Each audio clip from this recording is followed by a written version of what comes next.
เลยแล้วก็นาก็จะไม่ใช่ตัวก็ให้ผมดูลาไม่ได้ว่าสบายเชื่อ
ให้ทุกท่านมีสมรสบรรดาที่สุขสันต์เลิศเลอ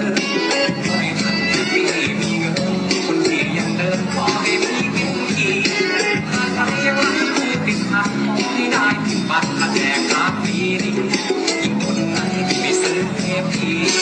คนไหนที่ไม่ซื้อเทปทีโชคดีโชคดีและเจริญเจริญกินดีอยู่ดีขอให้มีโชคไร้ทุกข์ไร้โศกไร้โรคภัยนอนหลับฝันดีมีตั้งใจจะทำอะไรให้เจริญเจริญกินดีอยู่ดีขอให้มีโชคไร้ทุกข์ไร้โศกไร้โรคภัยนอนหลับฝันดีมีตั้งใจจะทำอะไรให้เจริญเจริญเจริญเจริญ